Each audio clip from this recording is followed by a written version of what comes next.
Alright, well, the whole skinhead movement, it came out of these two subcultures that blended together, or I wouldn't, yeah, two subcultures that blended together, and it started with, during the time when Jamaicans migrated to England, between the 40s and like post-World War era, and you know, they moved to England for better jobs and safer neighborhoods. And it was a lot of disposable income, I guess, so like, you know, a lot of jobs available for people to work. And they migrated in post-World War. They brought over their culture and fashion. And, well, rude boys are actually, they started out with like a negative connotation because in Jamaica they were known as like criminals or very bad people. But, you know, like with anything that in like our culture, we take it, the negative of it and make it better. So like rude boys, they were associated with the poor areas of Kingston, Jamaica, where music genres like ska and beginnings of reggae were where they flourished. Does everybody know what ska music is? Okay, cool. And basically, when they came over to England or the UK, they brought, you know, their music, and the youth around that same time, they liked their genre of music, and they found it really interesting, and they mixed with the culture of the British working class, and you know, brought over some of their similar interests, I guess, in fashion also. And there was another subculture called mods, which are modernists, which they originated in the 50s, and modernists, well, the ones that were upper class youths they referred to them as like the soft mods, which are like, they dress really nice, they wore tailor-made things, loafers, fedoras, and they were into high-end fashion, they rode on scooters and all that cool stuff, and they were into ska music, soul music, and R&B. And from the mixture, the Jamaican immigrants and mods, they produced the Skinheads. And the Skinheads were first known as hard mods before they were called Skinheads, because they were like modernists of a lesser means, meaning they had like modern ideas and everything, but they just weren't like, they were like working class, they weren't like high upper class, like soft mods. They also started out, they weren't really political, they didn't really like,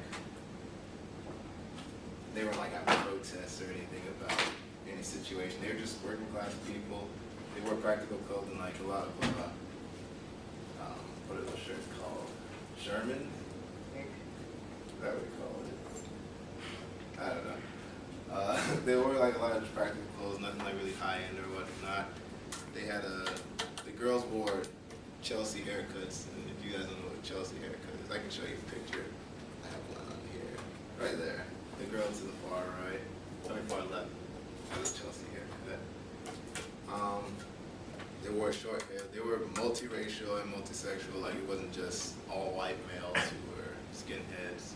There were black skinheads, there were Hispanic skinheads, women, they're gay skinheads. They're like pretty much every skinhead you can imagine. And this culture of skinheads, or traditional skinhead culture, it died out around the early 70s due to like, I guess, media exposure. Like, they're like, this is what skinheads look like, and then most of the people who are really into it, they're like, I'm not gonna look like that anymore now that everybody refers to me as a skinhead or something like that, or try to put them in a box.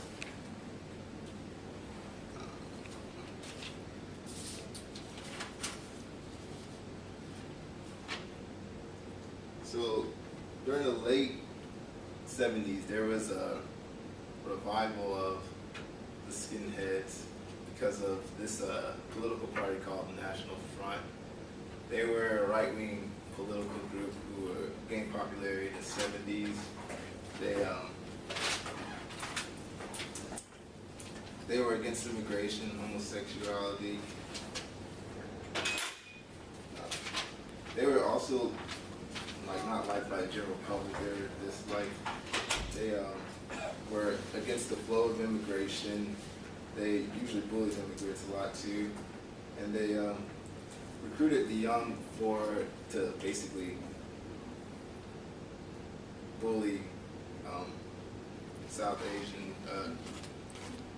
Asian immigrants, well, Asian immigrants in general. They had this thing called, it's like, they would call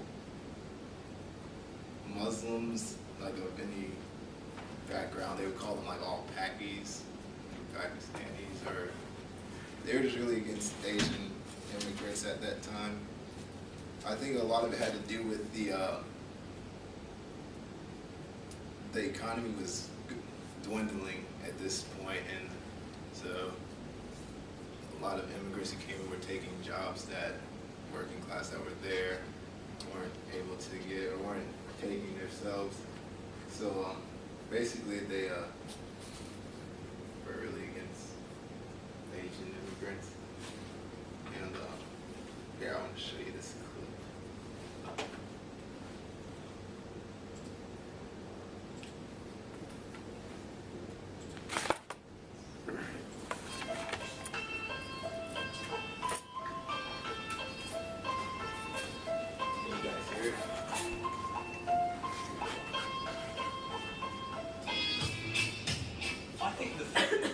Post-war England is starting to become multicultural is absolutely central to this story. Because for me, the first people to inhabit a multicultural Britain are the white kids and the West Indian kids living together in rundown, rat-infested estates in London and Liverpool and Glasgow and all the places where this story starts. It's utterly impossible to underestimate the impact of the wind rush. Without that boat loaded down with Caribbean people looking for a new life in this country, and then being sent records, and then those records spreading out, I can't even imagine what British subcultures would be like without that. Multiculturalism, it was always going to take root firmly in Britain because of our imperial past. You know, that is, every action has a kind of reaction, and you can't spread roots in your own society out into the world without something then coming back, and also coming back onto what was ostensibly a tiny island. The rude boy culture was everything that British youth culture wanted to be, in that it was edgy, it was dangerous, it was completely anti the mainstream. And basically that's what youth culture should always be. It should always come from being anti the mainstream. We were so sick with our dresses, our trousers, the seam had to be right, you know. Or they stand up there, you know, our brows have to be clean and, you know, polished, well polished, you know. The idea of showing white socks with black trousers, you know, that I can't think of when narrow trousers and white socks was ever worn before in Britain, and that was definitely a rude boy thing. You know, silk hanky has got to be in the pocket, you know. You know, you think, well, I mean, it's just like, but it's not just like it's a statement, you know. The little pork pie hats, the slightly hitched-up trousers, the low rise on the trousering. It's all about an emphasis of masculinity, really. We introduce a swagger, you know, a style, a walk, the way your trousers hang, you know, it's got to be at the right length, you know, and that's all come from Jamaicans. So you get people from the West Indies bringing over mento and scarf, wearing their trousers a little bit higher, wearing their pork pie hats with slightly shorter brims, walking in a very different fashion. And you mix that up with kind of traditional English elements of braces and a Crombie coat and a pair of loafers and brogues. What have you got? Skinheads. Okay, skinheads, get up, get set. The first lot of skinheads that I was aware of, but of course they didn't have that label put on them, were the working class kids who were the early set mods who wanted to wear something neat if they had menial jobs. Skinheads definitely came out of the There's no doubt about that at all. They were the younger brothers. They weren't even called skinheads. That was a media term. Skinheads are hard, no surrender, militant working class models. Really stripped down. They've taken that model look and they've taken it right back to its kind of essentials. It was a really cool, underground, subversive thing, just like the mods. You couldn't read about it in magazines. There was only a couple of shops. Hardly anybody knew about them. You know, then all of a sudden, yeah, it did explode. I couldn't say these kids were racist in the way that, you know, that I knew that the larger society around me was, in terms of, you know, the Caribbean population that was coming into the country at that time. They were, I don't know, I don't really think they ever thought about it.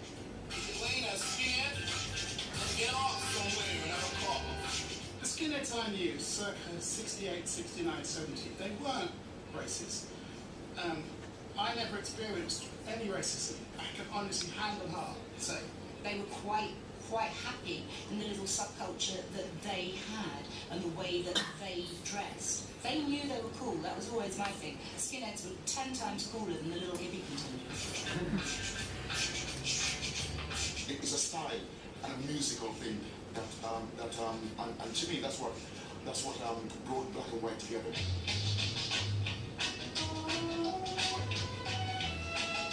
The original skinhead look came out of American Ivy League.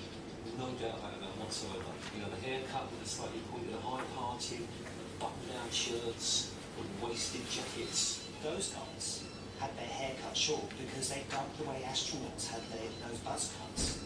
They wore braces. They wore flat-fronted chinos. To them it was all about style, being crisp, being quite conservative, being very, very careful, stay-pressed trousers, everything looked very neat, very tidy, atomic suits, you know, through water length, lovely, you know, two-tone mohair jackets. I mean, it was serious dressing. No creases allowed. You know, you press it and you'd be polishing your shoes. Immaculate. This was against the background of so-called swinging London, where everybody was wearing great big orange collars or gold or ridiculous bouffants and things, and the height of fashion for street kids was like boots, and that was just in the face of everything. It's an extraordinary statement which says we are proud to be working class. We're actually, if you like, an example of that multiculturalism that we come to talk about, because most of it comes from the West Indies. They dance to ska music and to reggae. They kind of ape the looks of the black kids who share the same council estates. It's no surprise that skinheads grow up in those tough inner city areas that are shared with black and white.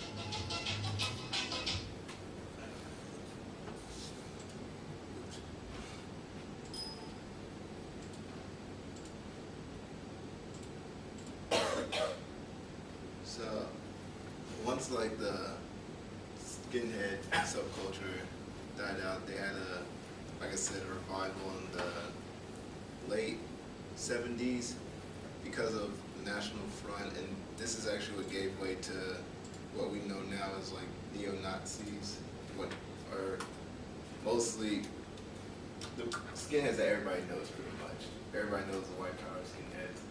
And, you know, people know they stand for white supremacy, and they're anti-everybody who isn't white. But the thing that's different between them and skinheads, traditional skinheads, they're very political. They're usually the ones that you always see in the news. And I feel like the reason media often confuse them with skinheads is because around this time is where like oi music was coming out and punk music, and you know, I guess it's something to put down that genre of music, the Nazi white power skinheads, because a lot of them did listen to oi music and punk music. But also with that, a lot of punk bands and ska bands and oi bands came out against neo-Nazism, because a lot of them would be at their shows, of course, like doing the whole Hitler thing or whatnot. And yeah, it's pretty much neo-Nazis. I got another clip. Yeah. And I think this is from a movie, Skinhead. I don't know if you guys ever seen the movie Skinhead with Russell Crowe. Well.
saying that all that skinheads. There are probably some racist skinheads, and there probably weren't even racist skinheads. But I feel like in general, to be a skinhead, like you've seen from the beginning, it took the mixing of two cultures. So I don't think you can really call yourself a skinhead if you are a racist. Like, for instance, people who they refer to as like white power skinheads, I would just call them neo-Nazis, because, you know, skinheads, they were the blending of these two cultures that created the skinhead movement. And to say that this neo-Nazi is a skinhead would, I feel like, be wrong, because obviously they're racist. I don't know. And they often got confused a lot in the media with original skinheads, so you could see that this could create a lot of problems for people who were traditional skinheads who might have been profiled in the wrong way. So they had, in the 80s, there have been skinhead movements like Sharps. I don't know if you guys have heard of Sharps. Yeah. They're skinheads against racial profiling, and that basically came up because of the whole media attention that the neo-Nazis were getting. And there's plenty of other movements that have come out. I know there's one in Miami. I don't know if it's a Sharp organization, but it's an organization that deals with like the similar things as Sharps. And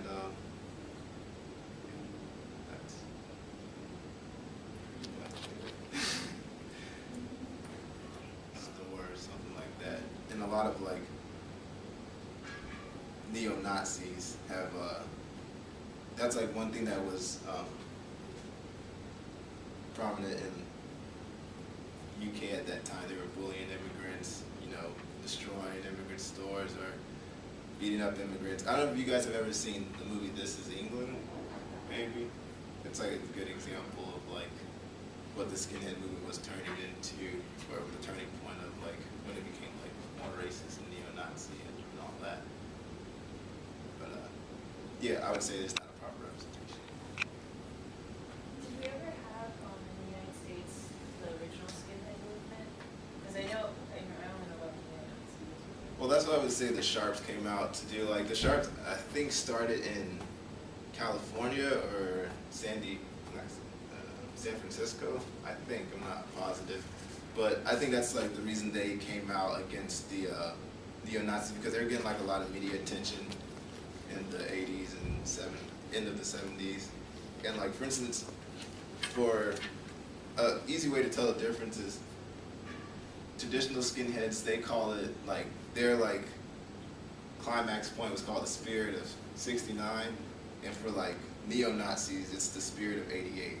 That makes a difference. Like their heightening point was in the 80s, and traditional ones were in the 60s, late 60s. But yeah, there were movements in America. Do you think are racist skinheads or neo-Nazi skinheads or Sharps more prominent now? Because I know there's a bunch of Sharps in Tallahassee, apparently. I mean, I guess who live among the public. I'm not saying neo-Nazis don't live among the public, but they usually have like their own area of reigning, I guess. But you know, Sharps, I feel like as long as you're not racist, like, I guess, I don't know. I've never seen a racist skinhead before, but I've seen like many Sharps, so I guess that makes sense. What made you want to teach this class? Oh, I like the way skinheads dress. Chelsea haircuts. I don't know, I thought Chelsea haircuts were really good. So. Nice.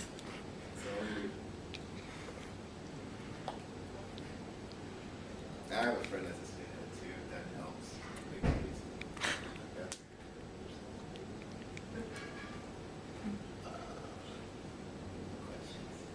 Can you look at some good movies to watch that you feel would be like a good representation of the old skinheads?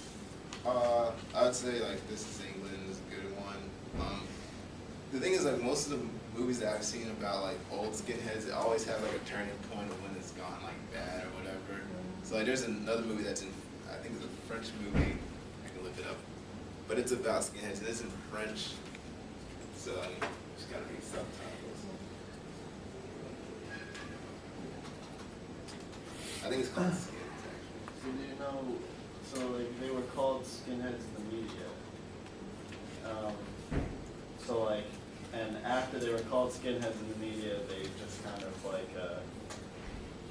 the movement lost steam, like the fashion itself lost steam because it had too much attention on it or something? I don't think it lost steam, but what it did was like the question in my mind now is like, how did we go from this bonding between black and white cultures to create this, you know, this like new, completely integrated culture to all of a sudden, now it completely separated, like, you know? I wouldn't say it's completely separated. I mean, as far as, like I said, like the ones that get the most attention are like neo-Nazis, and I feel like the reason that happened was with the National Front. I think around that time, you guys didn't know about, does anybody know about the Falkland War at all? Like the Falklands, where England and Argentina were like fighting over these chain of islands for some reason, I guess. And like, I think that like, that also drew like a lot of income from like, you know, I feel like it made the economy dwindle, and that also took it jobs from people. So like, when somebody doesn't have money, you know, somebody's coming to you saying, well, it's because these people are here and they're eating all your money, they're eating all your food and all this, that, you know, people, especially if you're a young person, you are, I feel like, easier to be influenced by somebody coming to tell you propaganda. And that's why I feel like a lot of the youth in skinhead movement, not a lot of them, some of them,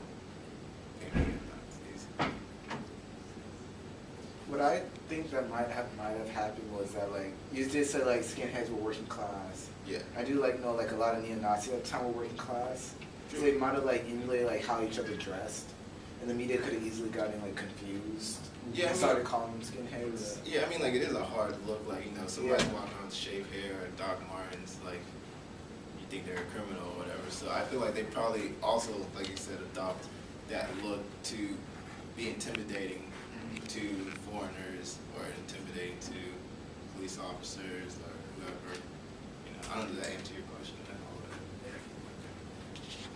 But that's not so much a splintering, but mimicking from a totally different sect of people.